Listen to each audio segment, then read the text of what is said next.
Parler de Jean-Luc Delarue, ça fait 10 ans que Jean-Luc Delarue est parti, est mort. En août, ça va faire 10 ans en août. Et c'est vrai qu'il y a eu toute une polémique autour de sa mort, notamment dans sa relation familiale. Et son père nous a fait des confessions, c'était avec vous, Florian. Hein. Oui, tout à fait. On va en parler dans un instant, mais c'est vrai que la relation entre Jean-Luc et son père, au début, ça se passait plutôt pas trop mal. Je crois qu'on a des SMS où il s'explique, où il parle assez cordialement, tout va bien, voilà. Enfin, à la fin. Hein. Voilà. Alors, je vois pas bien, mais bon. Oui, bien sûr, mon fils, donc c'est plutôt... On s'en bat pas, peux-tu me rendre visite demain en fin d'après-midi? Donc tout ça est plutôt sympathique. Et ensuite, très vite, le ton va changer. Il y a d'autres SMS qui nous ont été communiqués. Voilà. Comment vas-tu aujourd'hui? Ça, c'est son papa. Sais-tu quand tu sors? Je vais, etc. Et évidemment, il n'y a pas de réponse.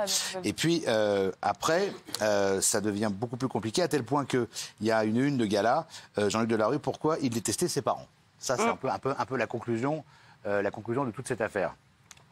Ça l'a beaucoup marqué. Ça. Conclusion que Jean-Luc Delarue a lui-même mis sur la table. Hein. Oui, ça, c'est une déclaration de Jean-Luc Delarue. Hein. Tout à fait. Oui, non, d'accord. Alors, vous l'avez bien connu, vous, Isabelle. C'est vrai qu'on se demande pourquoi, 10 ans après, il y a encore autant de ressentis. Pourquoi 10 ans après, il y a encore autant de non-dits. Pourquoi 10 ans après, il se rapproche, semble-t-il, un peu avec du retard de son fils. Les enjeux, c'est quoi? C'est l'argent? C'est la gestion? C'est quoi, à votre avis? Il y a une histoire familiale compliquée. Dès le départ, il le raconte très très bien dans son livre. Moi, je ne saurais trop conseiller aux gens de lire le livre de Jean-Luc qui dit tout de cette espèce d'histoire familiale très très compliquée. C'est pour ça que le père s'en est nommément et nominalement pris à des gens comme moi en étant persuadé que je le détestais, qu'on montait Jean-Luc contre lui. Alors là, évidemment pas, c'est une histoire qui ne nous regarde pas, hein, Laurent. Mais en revanche, c'est vrai que les problèmes entre eux étaient réels. Quand le père dit c'est la faute d'un tel ou un tel, non, c'était vraiment entre eux. Et Jean-Luc a beaucoup souffert des relations avec son père. Alors on va écouter le premier extrait de cette interview qu'a fait Florian, c'est au sujet de sa disparition. Regardez, écoutez plutôt. Je suis allé à son mariage. 6 jours après, il m'a rappelé en me disant « Je suis revenu en urgence à l'hôpital parce que ça va mal. Et donc, est-ce que tu peux passer ?» Naturellement, je suis passé. Et puis, il était entendu que je viendrais pratiquement tous les jours le voir. Hein. Sauf que je n'ai jamais pu le recontacter depuis cette date. Je lui ai envoyé des messages auquel il répondait, sauf que c'était pas lui. J'aurais dû comprendre ce qui se passait quand j'ai eu le dernier message. Alors je lui disais « Tu sais que ça fait longtemps que j'ai pas entendu ta voix, je voudrais l'entendre. » Il m'a répondu « Non, le téléphone marche mal. » Donc j'ai compris effectivement qu'il n'avait jamais eu mes messages parce qu'il me remerciait. Et il m'a dit « Pourquoi ne vas-tu pas toujours téléphoner ?» Alors, qui est la personne qui avait pris le contrôle de son téléphone? Mais il est clair que les personnes qui étaient sans arrêt sur place, c'est-à-dire la future veuve et puis également M. Arnaud Gachy, doivent savoir qui avait accès à son téléphone. Moi, je souffre naturellement d'avoir été tenu à l'écart. Mais ce qui est le plus dur pour moi, c'est de penser que mon fils a pu penser que je l'avais abandonné. C'est ça. C'est quelque chose que je n'oublierai jamais jusqu'à mon dernier jour, bien sûr. Alors là, on a clairement l'impression qu'il était mis de côté, qu'il a été écarté par Anissa, qui était la femme de Jean-Luc Delarue, Arnaud Gachy, qui était l'un des patrons de Réservoir. Oui, c'est celui qui a dirigé Réservoir ensuite à la mort de Jean-Luc. Et qui est l'exécuteur testamentaire. La théorie du père de Jean-Luc Delarue, c'est en clair, et qu'il n'arrête pas de dire depuis 10 ans. Hein, absolument. Tous les ans, on a le droit au témoignage du père de Jean-Luc Delarue, qui a 80 balais, pour expliquer à quel point son fils a été manipulé. Il dit qu'en fait, il a rencontré cette nana Anissa en 2008, en vrai, ils ont été ensemble en 2011, et qu'en réalité, il a été mis sous, comme Britney Spears, un peu mis sous tutelle, qu'on l'aurait converti à l'islam. Qu'il était sous emprise, en tous les cas. Sous emprise. On l'aurait converti à l'islam, que c'est pas lui qui répondait à ses SMS, que tout ce qu'il faisait, en termes testamentaires notamment, vous savez qu'il a partagé la moitié de sa fortune, 11 millions à son fils, et 11 millions à Anissa. Ouais. Donc sa dernière femme. Mais est-ce que parfois il parle de la relation qu'il avait avant cette histoire? Jamais. Parce que c'est quand même connu. Moi, j'ai échangé avec Florian Gazan, qui a travaillé avec lui pendant très longtemps. Il m'a dit que la pire hantise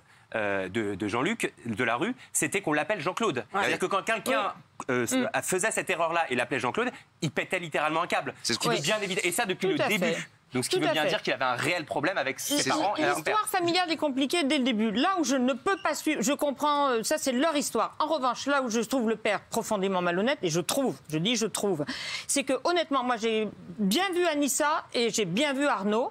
qui était et qui reste un de mes meilleurs amis. Et je les ai vus mais pleurer auprès du lit de Jean-Luc et dire mais vraiment moi combien de fois j'attendais Arnaud au César et Arnaud me disant finalement je pourrais pas venir, ça va pas Jean-Luc, je ne peux pas le laisser Arnaud dans Guéchin. Cet état-là et pleurant.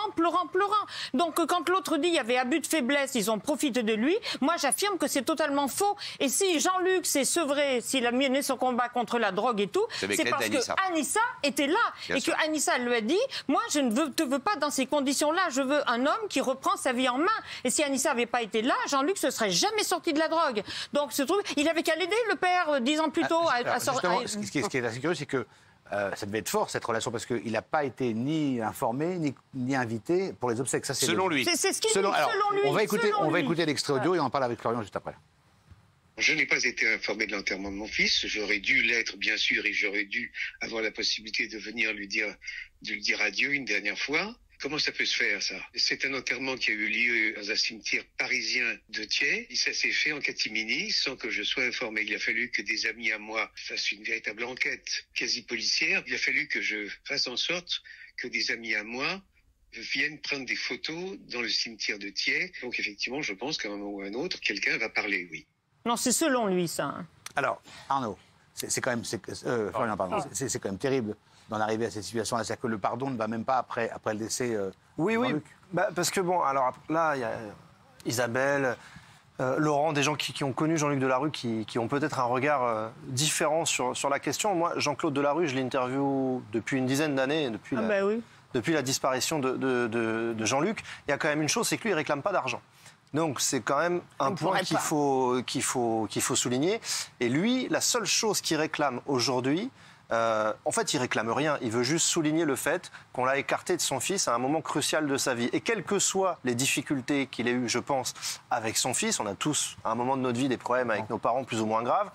Ne pas pouvoir aller enterrer son fils, on peut quand même considérer que c'est quelque chose de terrible, quel que soit leur rapport. Et d'ailleurs, il m'a expliqué qu'il voulait faire, alors chacun pense ce qu'il en veut, qu'il voulait faire voter une loi Jean-Luc Delarue parce qu'il est persuadé, il est convaincu que son fils était sous emprise et qu'il ne lui répondait plus et que donc c'est les deux, Arnaud Gachy et son épouse, qui avaient le contrôle de son téléphone.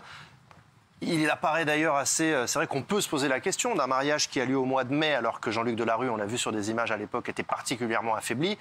Et il est parti quelques mois après. J'ai la réponse à ça. Je t'en prie, mais c'est vrai qu'on peut se poser la question quand on est ne serait-ce qu'un simple lecteur de Presse People ou un téléspectateur, on peut se poser la question. On donne raison à ce vieux monsieur pas du tout. Qui a l'air d'être un honnête homme. On oublie souvent de dire que ce type, ça fait quand même 50 ans qu'il essaye de faire de la politique, qu'il a été soutenu de partout, qu'il a failli être candidat au présidentiel. Tout ça, on l'oublie. C'est-à-dire qu'on a l'impression que c'est un vieux prof à la cool et qu'on se dit le pauvre, évidemment, il n'a pas assisté au truc de son père. On oublie juste que Jean-Luc Delarue, j'ai juste pris cette petite note, excuse-moi Benjamin, ça prend 3 secondes, que Jean-Luc a déclaré à RTL j'avais un problème de fondation familiale. Des parents qui n'étaient pas de vrais parents, c'est-à-dire des parents ressources pour leurs enfants, qui sont là pour les aider, pour les conseiller, pour leur faire figure d'autorité, mais pour être derrière eux. En clair, Jean-Luc Delarue a passé son temps et même construit sa carrière, parce qu'il avait un vrai problème psychanalytique par rapport à ça, avec une mère totalement absente. Il ne l'a pas vue pendant 5 ans avant de mourir, sa mère.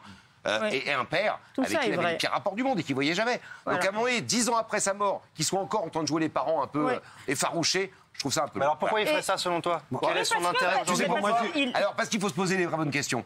Parce qu'il n'y a pas d'intérêt financier, il est père. Il ne touchera rien, c'est sûr et certain. Sauf qu'il défend son petit-fils. Et il faut savoir que la fortune a été partagée en 2. Je l'ai dit tout à l'heure, 11 millions.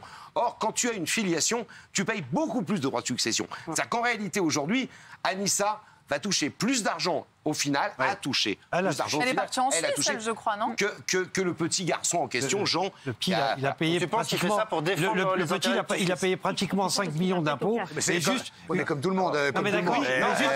Juste une chose. J'aimerais dire quelque chose de très important. Mais rapidement. On n'a plus le temps là. Moi, je rejoins complètement Florian, complètement. c'est cette femme-là, elle s'est accaparée, ce mec-là. Elle s'est accaparée. Son père, ce qu'il dit, moi je crois en la sincérité de son père. Je suis désolé. Et on peut pas imaginer.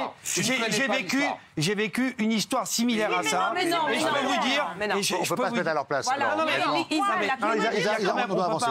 le mariage, je te jure, Laurent. Non, mais je parle pas de mariage. On parle de. Lui était dans son lit de mort à l'hôpital. Il parle qu'il n'avait pas de.